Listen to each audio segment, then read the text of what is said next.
Hello and welcome to the Herdline Podcast, hosted by Trace Johnson and the Herds Headset. Thank you so much for tuning into today's episode where the Headset and Trace talk all things Marshall athletics. Be sure to follow us on X and subscribe to us on Apple Podcasts, Spotify, iHeartRadio, or wherever else you listen to podcasts. Now, sit back, relax, and let's talk the herd. Hello and welcome back to the Herdline Podcast. This is the Herds Headset alongside Trace Johnson. And we want to say thank you so much for tuning in today. And we have so much to be able to talk about in this particular episode with so much taking place this last weekend. Today we will be talking about basketball and the ending of the season. We'll be giving out some superlatives and some grades of how we thought the season went all together. Some more news with Ralph Street, former now Marshall football coach, one of really the greatest position coaches that we've ever seen here at Marshall, is now with the Cleveland Browns. And so we congratulate him. We'll talk more about all of that later. And then we will talk about the fantastic week last week that the Marshall baseball team had. So got a jam-packed episode, lots to talk about, lots of things to go over. But before we do, as always, Trace, how are you doing today, sir? Doing great, man. Doing great. Wish we could come on here and talk a little bit more optimistically about basketball, but unfortunately, we were dealt with what we were dealt with. I mean, we knew it was a possibility, if not inevitable. Quite frankly, we knew it was gonna. I mean, I don't know. It is disappointing, but at the end of the day, there's nothing you can do about it. Now you just got to move forward, try to make some corrections, move into next year, try to get some things worked on, some positions filled, hopefully. So yeah, there's a lot to talk about today with basketball, especially, but not just basketball, but that's gonna be a lot of it for sure. Yeah, absolutely. And as you just said, the Marshall men's basketball team had a chance of redemption against the Georgia Southern Eagles in the Sun Belt Tournament, as Marshall, of course, was the number 2 seed. And I will say this, that it was a lot closer than any other game that they played against them this season. The other two times Marshall had met the Eagles, it was not really even close.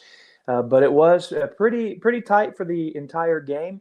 But just there at the end, Marshall let things kind of get away from them, losing in the first game that they played as a number 2 seed, 82-78 to the number 10 seed Georgia Southern, who went on a little bit of a Cinderella run, however, could not get it done against Troy, and Troy is your Sun Belt Conference champions this year on the men's side. So with that being said, we'll begin with basketball. And so first of all, let's just kind of talk about the ending of the Sun Belt Tournament, really the entire season in total, and just kind of the performance that we put up. Like I said, we had a chance at redemption, had another opportunity of being able to knock off just what seemed to be our kryptonite all season long. And, they fought hard, as all things considering. We're missing a couple of players due to injury and sickness, I believe. And so it was definitely not a easy road. But still, Trace, what is your overall thoughts on just the game that took place the other day and the ending of this basketball season? Yeah, I mean, disappointing, but not unexpected or not surprising. I mean, I said last time on here that if they had won the whole thing or lost the first game, I would have basically the same reaction. Like it really wouldn't faze me either way. And yeah, it doesn't faze me. I mean, it sucks. I mean, there's no doubt about that. They had so many opportunities there to really have a chance to win that game, even without, their third leading scorer, Noah Oshuti, being out with sickness, whatever he had going on, flu. I don't know what it was. Landon Joseph was not healthy, even though he played. He was not himself. And then Harding, I mean, yeah, he's not a great player, but he's our only real quote unquote big we've got right now and he had a big club around his wrist or hand or whatever it was. So we just weren't a very healthy team at this point. But even with that, we still lost by 4. And again, just like every other game, got down 13 or whatever in the first half. I'm like, I just want to gouge my eyes out. I texted you that. Like, it's just so annoying. But again, in typical Marshall fashion, they turn it around, and then they end up taking a 4-point lead in the second half on a couple different occasions. Had the lead in the last couple minutes, albeit a slim lead, but ended up losing. And, Georgia Southern, they had been on an unprecedented streak of just hot 3-point shooting and all that kind of thing. And I said, here on last week too, I said, if they can, if they can stay hot for a few days, they could go on a run like they did, and they did. I mean, I did not really expect it, but I knew it was a possibility just by the nature of March and how things go, and they got hot. But man, this game, we literally outshot them in every single way. I mean, that's what's disappointing about this game is we outshot them from the field 45% to 40%. We outshot them from 3-point land 38% to 27%. And it's like, you would have thought, if you would have told me that before the game, I would have said Marshall wins by at least, I don't know, 7 or 8 points probably. But unfortunately, it just didn't work out. Even free throws, not that much difference. 79% for Georgia Southern, 74% for Marshall. Now, what ultimately I think what cost the Herd this game was probably rebounding. Rebounds, Georgia Southern 43, Marshall 35. Offensive rebounds 18 to 11. That just is what does not sit well with me. You're playing a team that's on their 5th game in 5 days, and you're coming in, rested, and you give up 18 offensive rebounds. That's just not a good look. And I know some of that might have been because of Harding's limitations and whatever, but I just can't get past that. Even turnovers was only 14 to 12. Yeah, we had a couple extra turnovers, but that wasn't that big of a difference either. So that, to me, that's what cost us the game, was the rebounding. I mean, all offensive rebounds, they had so many chances and extra chances to score, and they did. And they only needed to score 1 more point. They just happened to score 4 more. So it is what it is. I mean, I'm not into excuses. I know it's going to be we would have won if Oshuti was playing, and we probably would have, but there's still enough other talent on the court that they should have won that game. That's just the way it is. Shamari Huji had a great game, career high, 19, and he had just announced today, at least it appears he announced today, he's coming back next year. So that's awesome. But I just can't get past some of those things in this game. I mean, they've just not been a very consistent team over the last month and a half. I mean, since the start of February, they're 5-5, and 3 of those losses are to Georgia Southern. I mean, Georgia Southern is the bane of our existence, like as an athletic department, and I cannot understand why. So it is what it is. I mean, you can't do anything about it now. You just got to move on. It sucks. They did not live up to what they could have done this year. 19-13 record is fine, but it should have been a lot better than that. They let a lot of games go that they should have won. This one included. Should have won this game. Just beat themselves in a lot of aspects. And yeah, so you can't really sulk in it too long. You just got to get up off the mat, and you got to go out and recruit heavily now, because you're losing some big time players, and we'll probably talk more about that later too. But yeah, it sucks, but whatever, it is what it is. Yeah, I'm with you on the sentiment that I'm not really into making excuses because all fans, I've seen both sides of the spectrum. Some are like, this team was terrible. Some people were like, this team was fantastic. They just had a couple unlucky breaks. But the fact of the matter is this: there were a lot of unlucky breaks. Yeah. At some point, we got to really start to question, well, was it really just a matter of having a bad day, or the team just really did not come together fully and was, Right. quote unquote, that good? I'm of that opinion.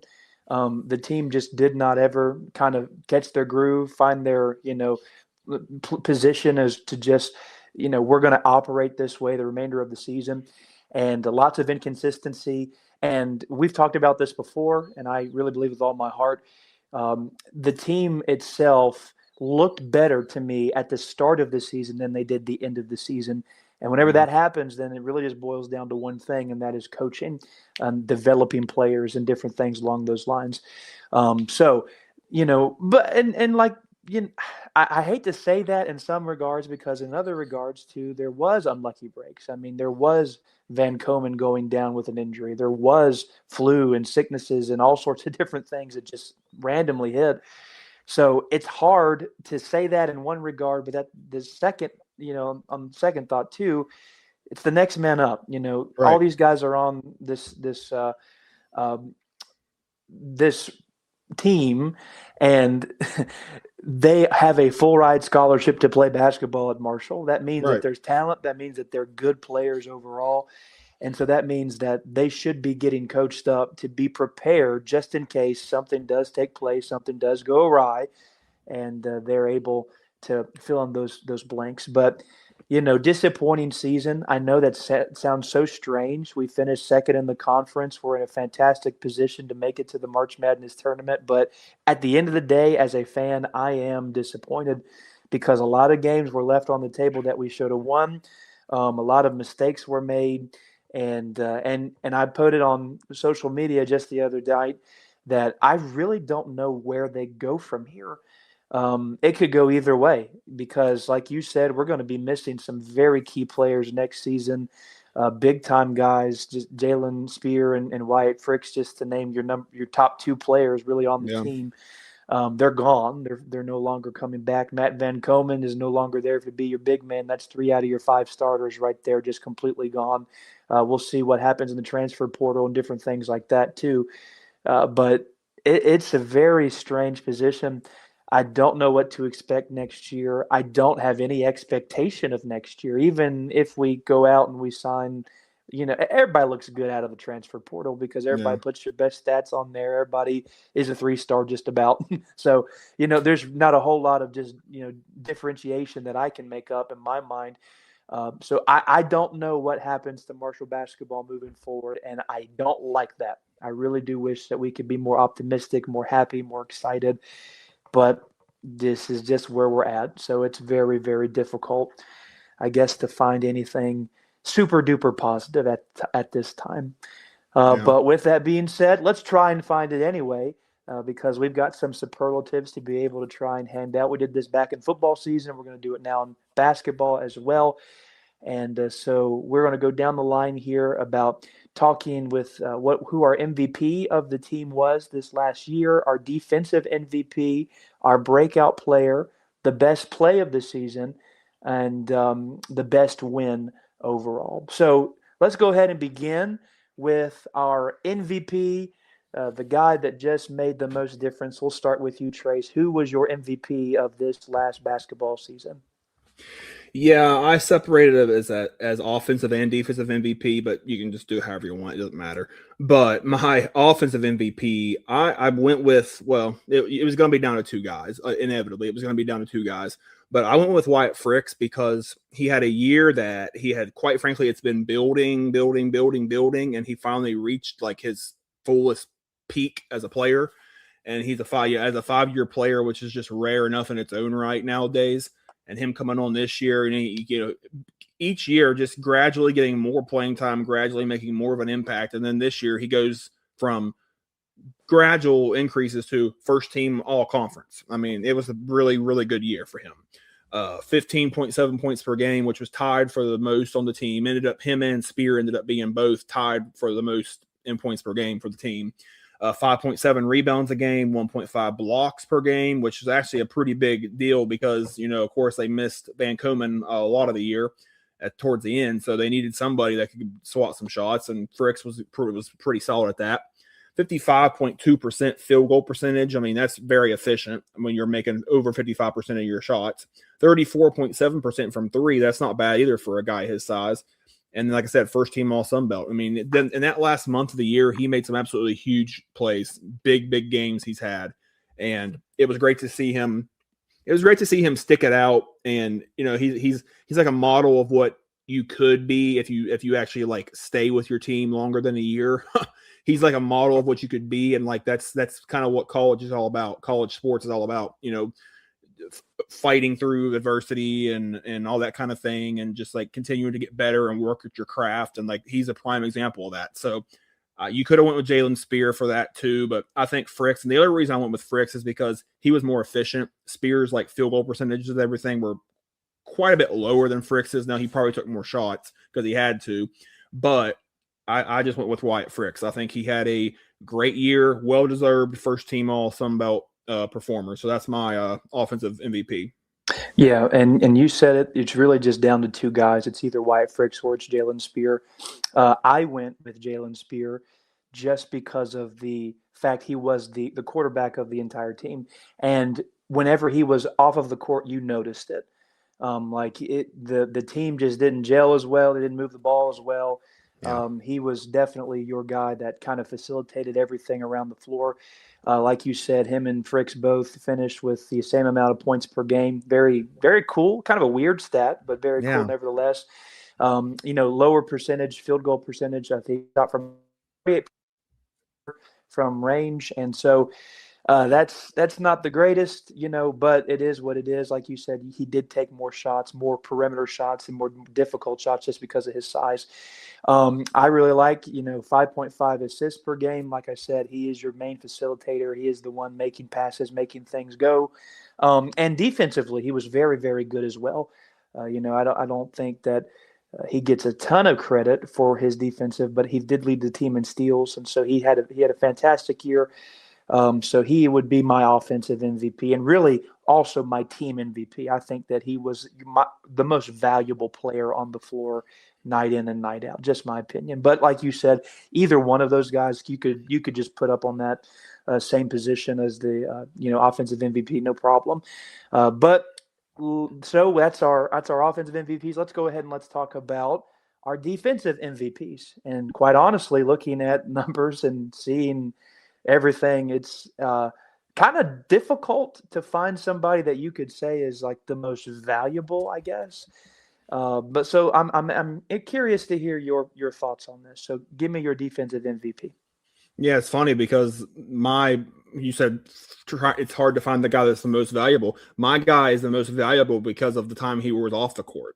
And you've seen how the team suffered because he wasn't on the court. That's value. It's I went Matt Van Komen. I mean, despite the fact that he missed the last 10 games plus, I don't know how many it was, last 10 games at least. His numbers are still really solid as a defensive presence. As a scorer, he's not going to blow you away. 7.8 points per game. So, but I mean, granted, that probably would have been higher if he had played more. But 7.8 points per game, 7.6 rebounds per game, led the team in that aspect. 2.6 blocks per game was one of the highest in the country.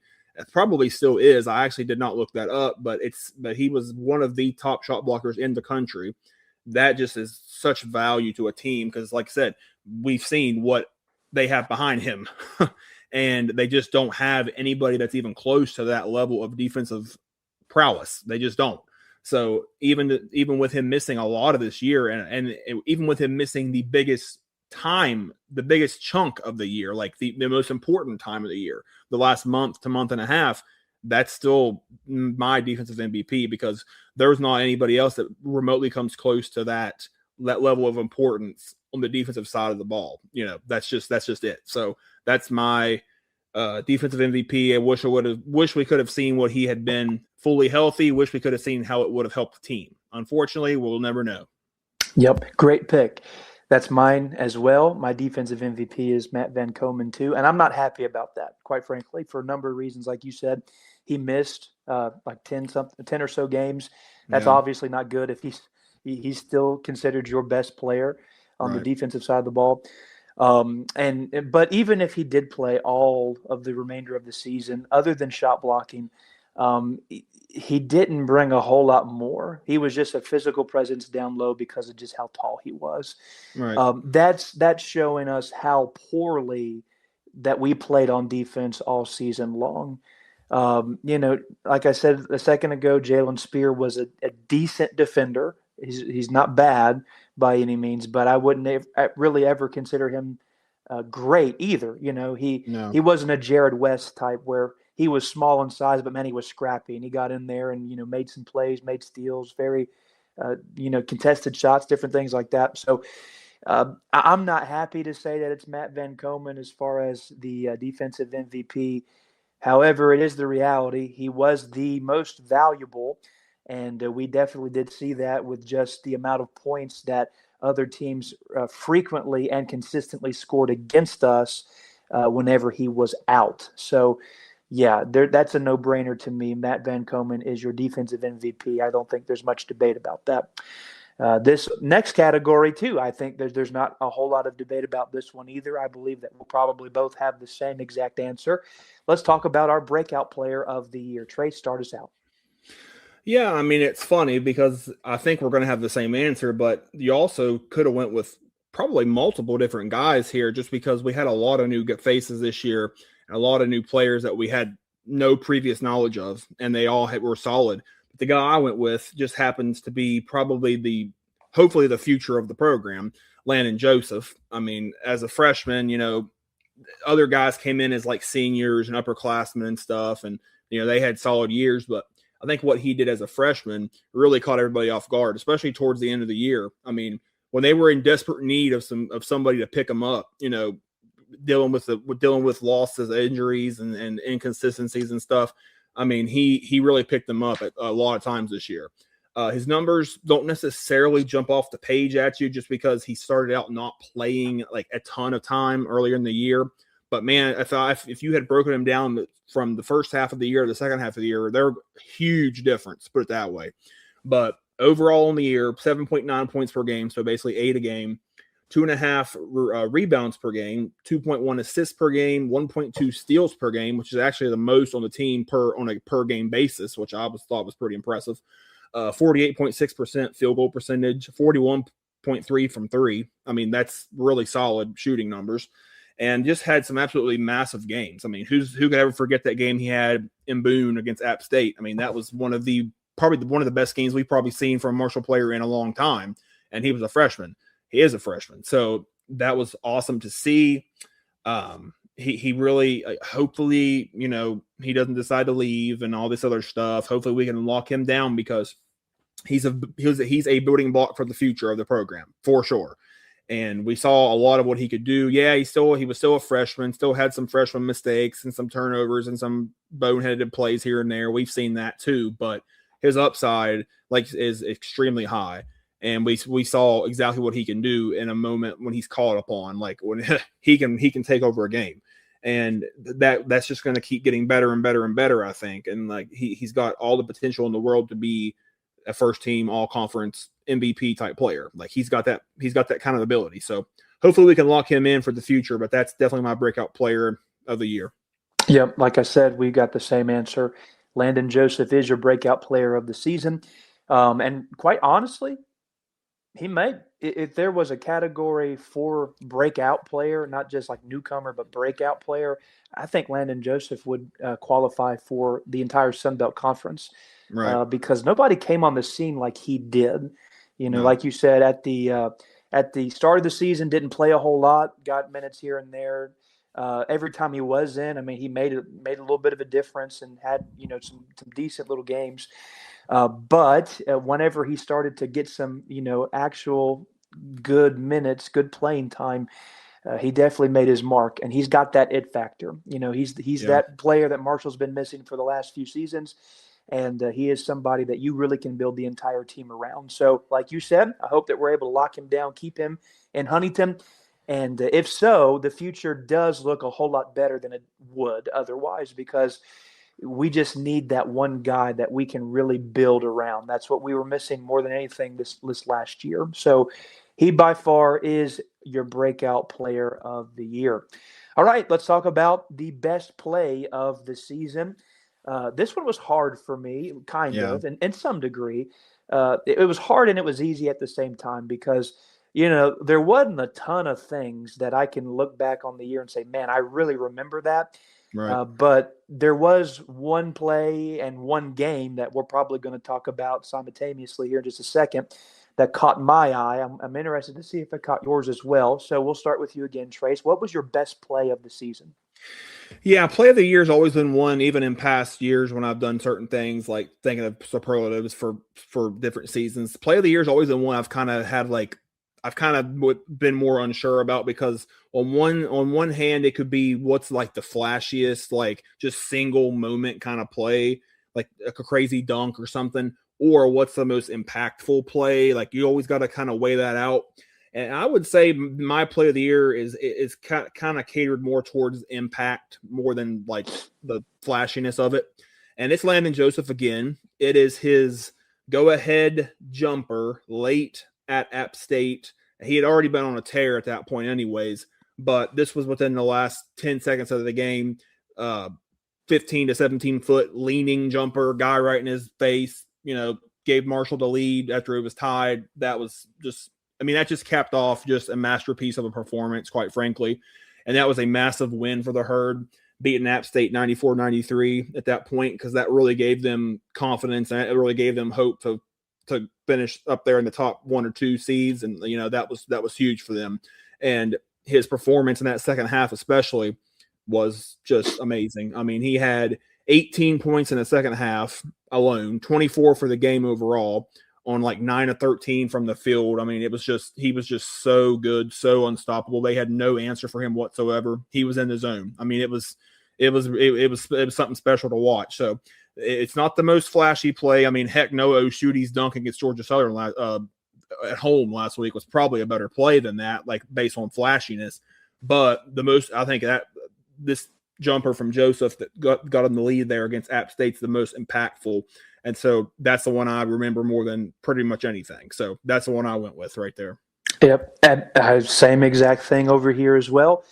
Like you said, I tend to always, whenever I'm trying to think of something for the year, I look for impact more than I do, the actual play itself. Like, what did the play mean? And so definitely, that Landon Joseph performance in total was really the moment of the year, not just the play, but the entire moment of this entire season, because it meant a lot in the moment. It got us right there at the top of the entire conference. It was the coming out party of Landon Joseph, where everybody was on notice that, hey, this guy, he is for real. He is somebody that you can lean on and to put a lot of trust and faith in. So definitely we're on the same page once again. And I would dare say that this next category, we probably will be as well.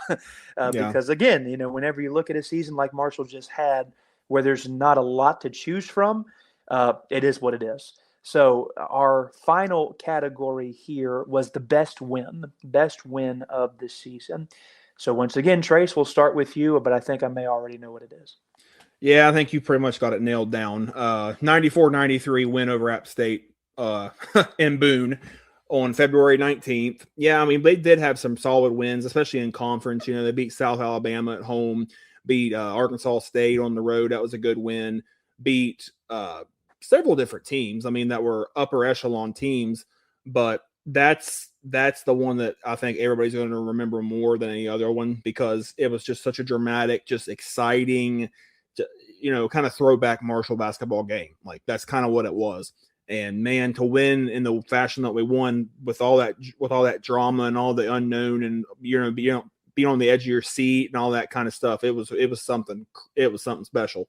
Unfortunately, wish they could have done a little bit more after that as a team, but that notwithstanding, this is a phenomenal game, phenomenal win. I mean, a lot of the non-conference games really just kind of were forgettable. Like, there weren't not a whole lot of games that really stood out. I mean, so it would have had to have been the best win of the year, would have had to have been something in conference. And I think this one is definitely the cream of the crop in the conference for us, this year. Now, if we had beaten, maybe gotten past Georgia Southern the third time, or maybe got to that championship game, maybe we're having a different story. I don't know. We're never going to know. But for what we got, that's my pick. Best one of the year. Yep, you're right. App State definitely was the game of the year in Boone. And it was really the biggest, like I said, biggest moment of the entire season. You just don't get any bigger than that whenever you look at a season that we had. So it is definitely, bar none, that's your number one pick right there. So we don't really need to say a whole lot more about that. Yeah. All right, let's talk about our grades for the entire season. This should be fun. I'm interested to see what you have to say about this. So what we're going to do is we're going to break down our grades from offense, defense, and coaching. And so let's go ahead and just jump right into this on the grades section here. Let's begin with the offense. Trace, what would you rate, and what would your grade be for the offensive performance from this past season? We had a lot better offensive year than I think people realize, but unfortunately, it just kind of, even as good as it was on paper, it didn't quite live up to what they expected. It didn't quite live up to what fans expected, but it was still a good year. But I gave them a B. I mean, if you just look at some of the numbers, and I looked at a lot of them, based on their national ranks, they're pretty high. I mean, you gotta remember there's 361, I think, Division I teams, and in points per game, 81.2. They were tied for 68th. I mean, that's top. I don't know what the percentage is, but that's pretty high. 3 points per game, 10.1 threes made per game. That's 32nd in the country. That's nothing to sneeze at. 41st. I'm sorry. Yes. 41st in the country in 3-point field goal percentage, which is at 36.7%. So, I mean, they were a good 3-point shooting team overall. A couple things that were not so great that kind of also helped bring the grade down for me. Free throw percentage, 73.1% as a team is not bad on paper, but in the overall scheme of things, that's 165th. That's just middle of the pack. I mean, that's just a middle of the pack free throw shooting team. That seemed to be a more of a bugaboo than I think anybody realized. We always left a lot of points at the line. I mean, I feel like we left a lot of points at the free throw line, pretty much game in, game out. And that's unfortunate, but it is still just middle of the pack overall. And then turnovers per game, 11.6 turnovers per game, 186th in the country. So that one goes downhill as well. So I think those two things right there probably cost us potentially a handful of games, quite frankly. I don't know. I mean, it's easy to say that sitting here, but I mean, they had some good offensive numbers for sure. I mean, you're in the top, 100, top 60, 70 teams in the country, and a lot of these categories are top 30 or 40, whatever. That's pretty solid when you're thinking of that many teams in Division I basketball. But unfortunately, a couple things just kind of held them back: turnovers, free throw percentage, just kind of sometimes they would just be ineffective. I mean, especially towards the end of the year when we really needed it, like they were just ineffective sometimes, and they just looked like sometimes like deer in the headlights, and that's unfortunate. But if you just balance everything out, I went with a B. So I went a little bit lower than that. I gave them a C+. And the reason why I gave them a C+, I totally agree with all of your numbers, and absolutely, like, when you look at the statistics, it looks a lot better than what it was and different things like that. But my biggest problem with them was just it depended on the day. Sometimes they came out and, man, they were just lighting the world on fire, and they were fantastic, and they just made everything in the world. Other times they couldn't buy a basket. And just about every single game in the first half, they couldn't make anything. I mean, it's amazing that Marshall was even in a lot of the games that they were in going into halftime down 10, 15, even sometimes 20 points. It's unbelievable. So, I just couldn't give them more than just slightly above average because of the inconsistencies. When they were on, they were on. But whenever they were off, which was a lot, it was very tough watching. So C+ is what I gave them, but I do believe B is fair too. So, but let's move on to what I would probably say. Well, if we're going to rank these, I'd say that the offense is probably the least interesting. Defense is the second to least, and coaching would probably be the most interesting topic. So let's talk about defense very quickly. Trace, what would you grade the defensive performance this last year? I gave them a C. I mean, they weren't great. I mean, there was moments where, oh yeah, that's impressive, and we talked about some of Van Komen's numbers and some of the numbers from different people with steals and stuff like that. But for the most part, I just feel like the defense was not up to par enough. I mean, and maybe that's got more to do with the style, like the run and gun kind of D'Antoni style. Maybe that has more to do with that. But I just wasn't very impressed overall. I mean, scoring defense, 77.9 points per game allowed, tied for 291st in the country. Field goal percentage of defense, 43.3% allowed. That's 119th in the country.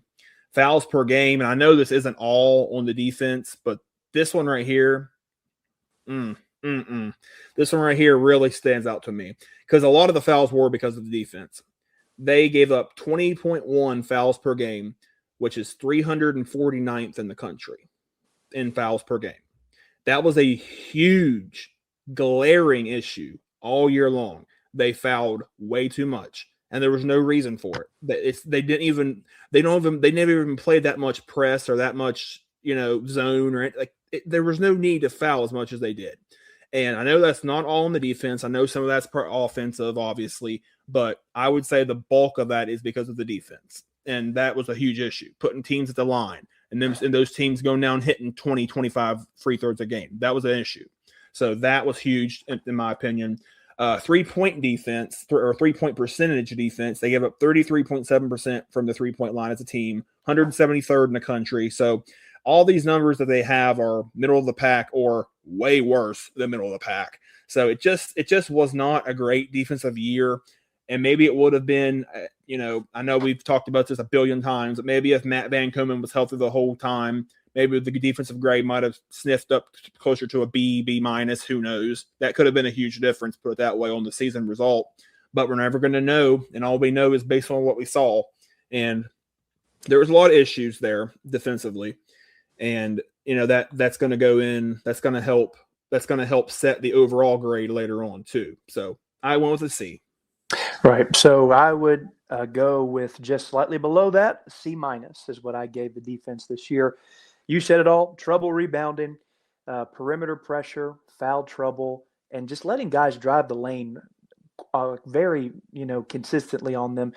It was tough to watch. It's just tough to watch. It's frustrating to watch. And there's many times where I was just, watching the games on TV or in person, just saying, man, like, why can't we make adjustments? Why can't we just tune that up a little bit? Why can't coach say, hey, you let's double team him, or let's keep a guy right there in the middle? It just didn't come together. And the defense was incredibly tough to watch this season.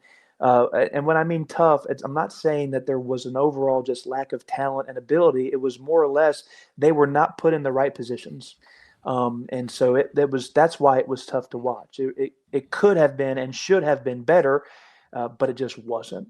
So C minus there. All right, and then coaching. This is going to be probably the best of all of these.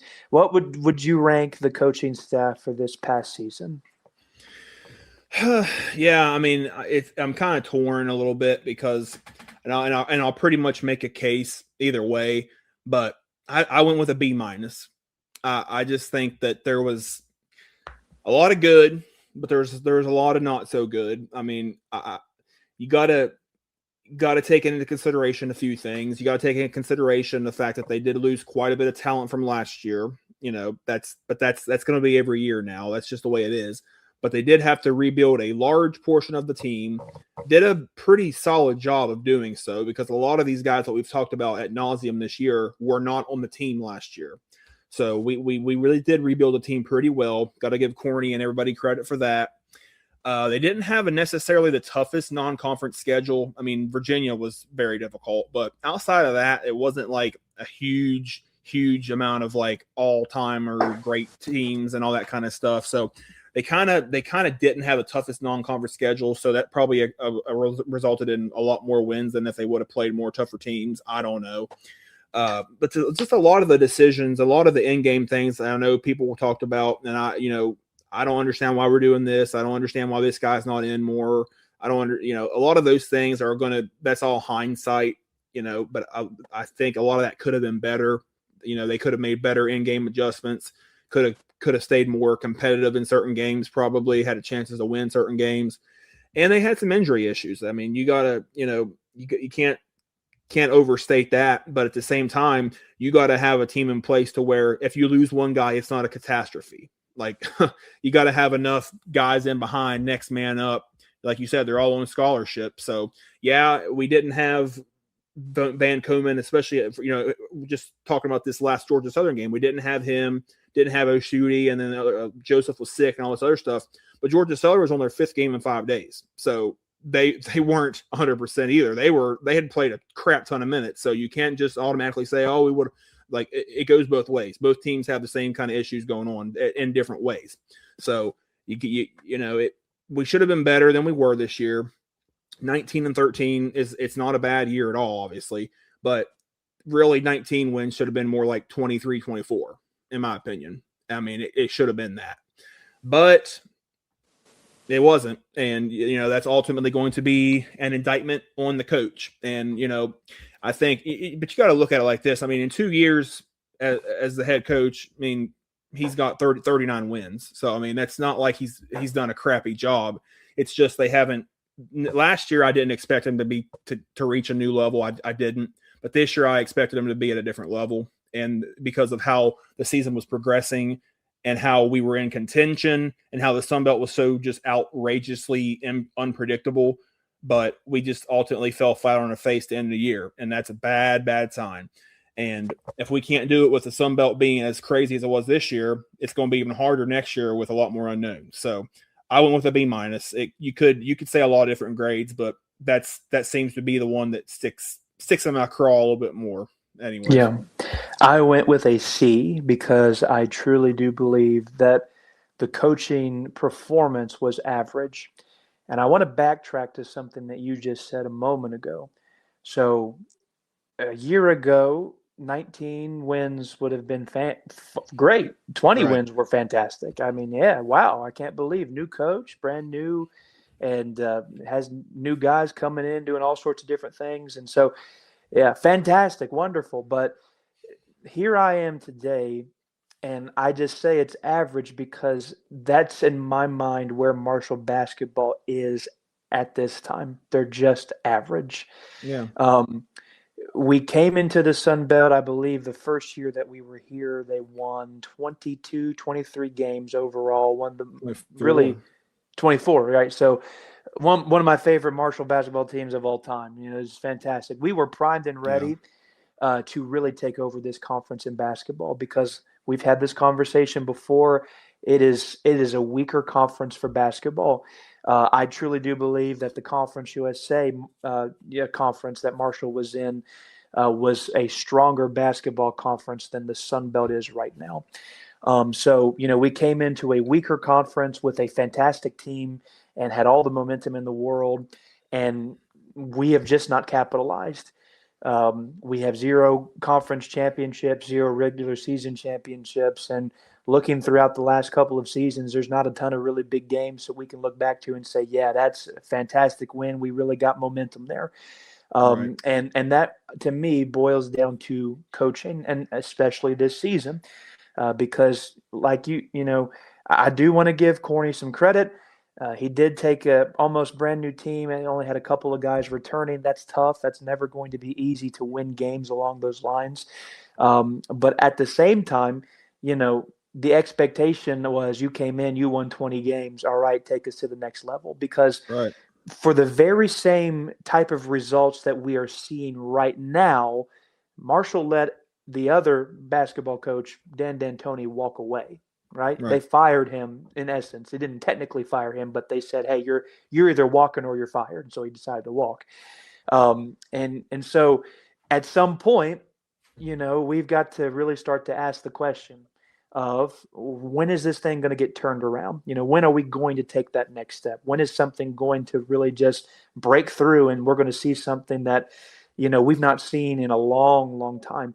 And I don't know. Like I said at the start of the podcast, I have no idea what to expect next season. I don't know what this team will be like. I don't have a ton of hope, and that's troubling. That's troubling, and it will be interesting now because the conversation online, anyway. Of course, who cares really what online says? Nobody really cares that much about what people have to say because people are crazy. But online, the conversation has kind of shifted to okay, our problem is the coach.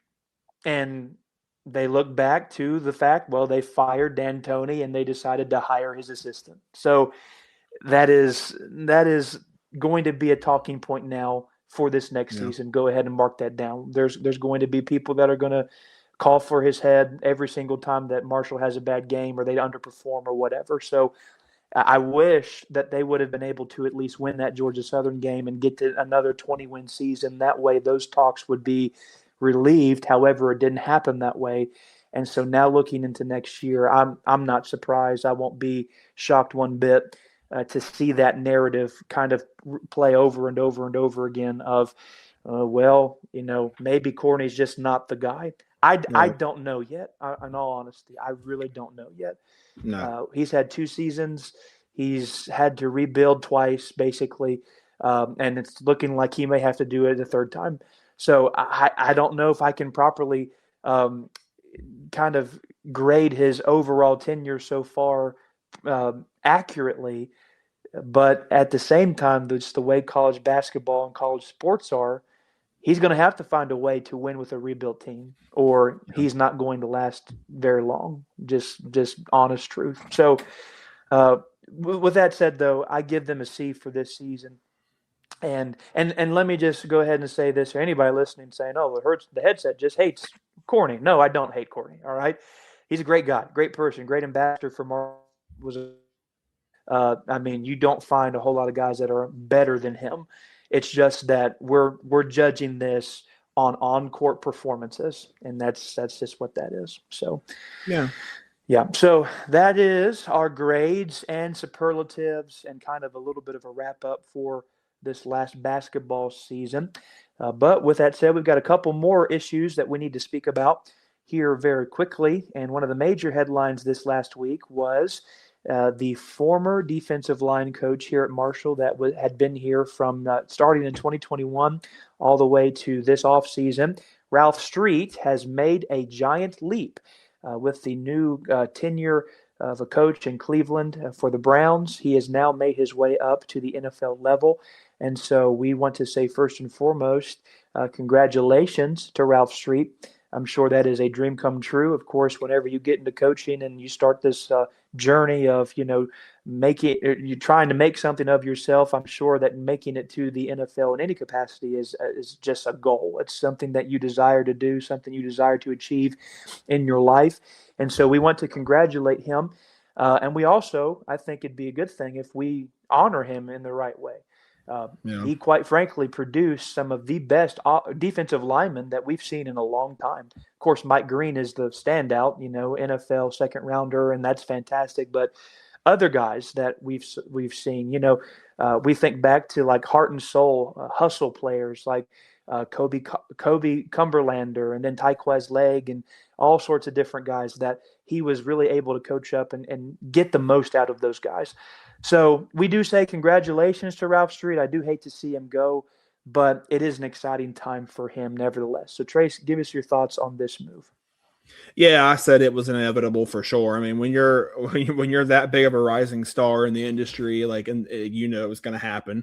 I mean, I quite frankly thought he would end up going to like a Big Ten SEC school. But I mean, the fact that he's already in the NFL pretty much says it. You go from Marshall to the NFL. I mean, it's not like he had to have multiple stops. Like, that just shows that this guy is very highly thought of, very highly touted.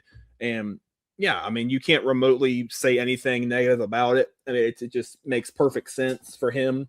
I mean, you have a chance to be a defensive line coach at a Sunbelt school, or an assistant defensive line coach in the NFL. I mean, what decision is there to make? I mean, it's not rocket science. Like, it's a smart decision on his part. Yeah, it sucks for Marshall, and we wish he would stay, but like, it's not realistic. It was never going to be realistic. And kudos to what he was able to do here. One of the best position coaches in a long, long time, for sure, for Marshall. I mean, he just did amazing things. Just, you cannot overstate it enough. And, and I think maybe one of the most important things that he did was, after the Huff debacle, he stayed. He could have went anywhere. He stayed. I mean, it was just 1 year, but that means a lot. And like, you can tell that he is a legacy player. He's a legacy Marshall player, one of the best players they had playing football at his position back in the Pruitt era. He's that guy. And it means a lot to him to be here. It meant a lot for him to be here. Like, this is a huge opportunity, and you can't turn that down. So congrats to Ralph Street. And I think we've got a good guy to follow in his footsteps. So I'll just leave it right there for now. Yeah, fantastic. And so, well, also something interesting, just while we're on the topic of football, I did see this on social media earlier today, coming from NCAAF Nation. It's a pretty, tangible source for, athletics and different things around the country. It says that Marshall has gotten this past off season. They have recruited the highest ranked recruiting class in program history, according, to AVG recruit rankings. So I mean, hey, that's pretty awesome. That's awesome news. we're going to miss Ralph Street, absolutely, but it looks like that we've got some very, very good guys coming in. At last couple of days, we saw some big-time offensive linemen come in. One of them, for the second year in a row, we've got a 6'7" offensive lineman. I mean, just crazy. So, that's really, really encouraging news. Glad to hear that. I didn't know that, wasn't aware of that at the time. But, we go back and we talked about this before. It's kind of hard to really rank recruiting rankings now because of just the overall amount of transfers and people coming in. And, it's not what it used to be. But still, I'll take any good news that we can ever get. So, football is looking good. Spring practice is going on right now, and so that's some good stuff. Hopefully, we'll be able to get a little bit more insight on some practicing and different things. What's going on in practice here soon. All right, let's go ahead and move on to our last subject of talk today. And let's talk Marshall baseball. Hey, we've talked about a lot of depressing things today. It's time to be happy. Right now, maybe I say that. Right now, Marshall is actually playing Louisville on a Tuesday afternoon while we are recording this, and they are now losing pretty significantly. I think 11-4 was the last that I saw on the score. So, but we're not. The day's not over, and we're not really going to reflect on this particular game that's being played right now. Let's talk about what happened from last week to now. So, of course, Marshall is now on a 5-game winning streak overall, sitting at 8-6 at this time of recording. And they've had a fantastic week. I mean, just absolutely amazing. Starting back last Tuesday at Virginia Tech, it was cold, it was rainy, and Virginia Tech actually got off to a lead, and it wasn't really looking very good. Marshall seemed to be flat a little bit there at the start, but then just something happened. I mean, they got some pop in the bats, and all of a sudden they put up 13 runs, and they end up beating them 13-4, an ACC team that is a very good team. So that's an outstanding win. I'm very thankful that they were able to pull that one off.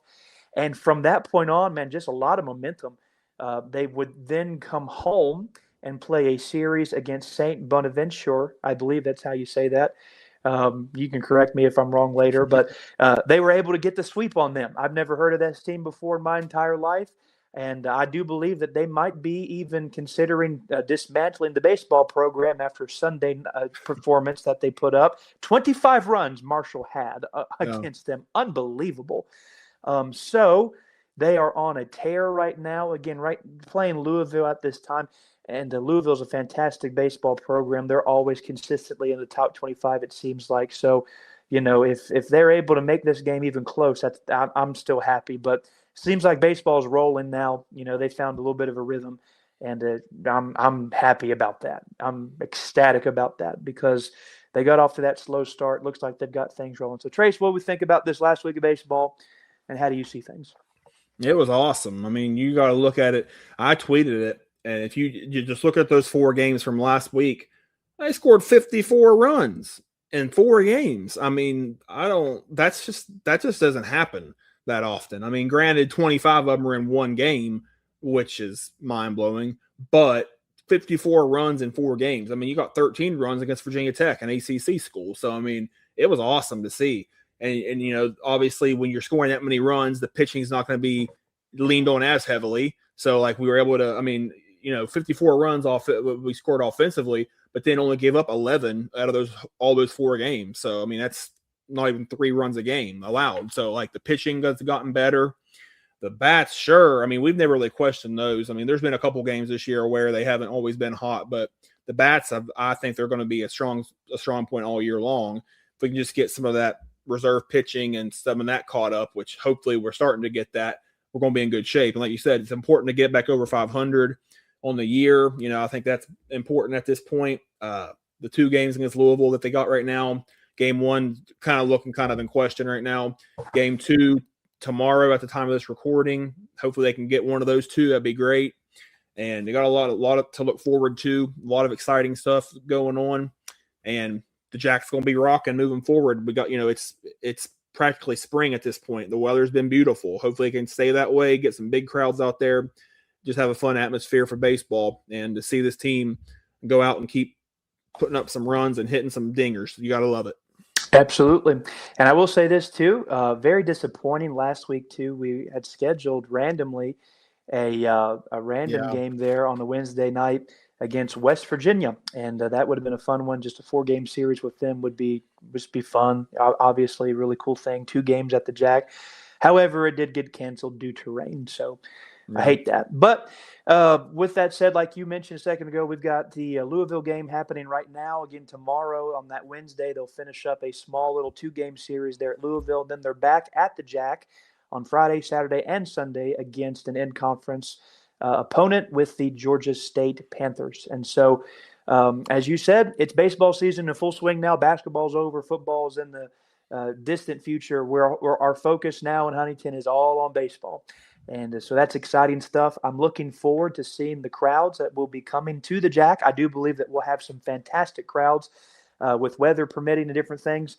And so lots to be excited about. West Virginia coming to town, hopefully for sure this time. Hopefully, knock on wood, no rain that day. Yeah. And just the 24th of this month on that Tuesday. So it's an exciting time, exciting stuff happening here in the near future. And definitely things are looking up at the baseball program. And I couldn't be happier about that because it's been a little bit since we've had something really to be happy about. So it's nice to be happy again. All right. Well, with that being said, that's going to wrap up this episode of the Herdline Podcast. Again, we do say thank you so much for tuning in and making it this far into the episode. We hope you enjoyed it. And we do want to just say, make sure you tune in again next week. We do this every single week, and we always love to talk Marshall athletics with anybody and everybody. And so with all of that being said, unless you got anything else that you'd like to make mention of, Trace, we'll sign off here in just a second. Yeah, I wanted to say a couple things real quick before we head out of here. Just to follow up on the Ralph Street thing a little bit more. Excited to see what Anthony Leonard can do, as the new defensive line coach, run game coordinator too. Excited to see what he can do. He kind of has a similar pedigree as Ralph Street did coming in, albeit he was a Mountaineer. But he's got a similar pedigree, so excited to see what he can do. I think he could be really good for us. And we talked a lot about the women's basketball team, and unfortunately they had the same kind of result. Didn't play well in their first game, lost to the 12 seed South Alabama, just did not look very good from the start in that game. So that was unfortunate. But 23-9 record, that's nothing to sneeze at. That was a good year for Jolie Fulks. She's the leader of the women's basketball program. Undeniable. She's the one to lead the program. And I'm looking forward to seeing what she can do in the future. And then I know we've talked a lot about baseball, but man, the softball team's pretty dang good. We have not said anything about the softball team, not because we haven't been following them, just because we don't want to carry on and on all day, and it's hard to hit everything. But man, the softball team is solid. They're on like an 8-game winning streak right now at the time of this recording. So it's going to be a pretty dang fun time to be a Herd ball and bat fan. You got the softball team who's rolling right now, who's going to continue to be a threat moving forward. You got the baseball team who's starting to roll as well. I think both teams are going to be a threat. That's going to be a fun place to be. You got the Dot and the Jack side by side. That's going to be a fun place to be. So we'll have to touch more on softball too moving forward, because both of those programs and both those teams are looking pretty good right now. Yeah, and softball's been very consistent over the years. They're always, they always make noise. So, it's fun being a Marshall fan in the spring. And it's something strange because it's not something to which a lot of Marshall fans have been accustomed to. They're usually disconnecting from athletics until football season gets back around. But last couple seasons or so, we're seeing more of interest, of course, in baseball, softball, when Alabama came to town a couple of years ago. Right. So, all good stuff, exciting things, and I'm looking forward to seeing how all of our athletics do this spring. Okay, well, again, thank you again for watching. We hope you have a wonderful rest of your day. Go Herd, and we will catch you next time. Go Herd.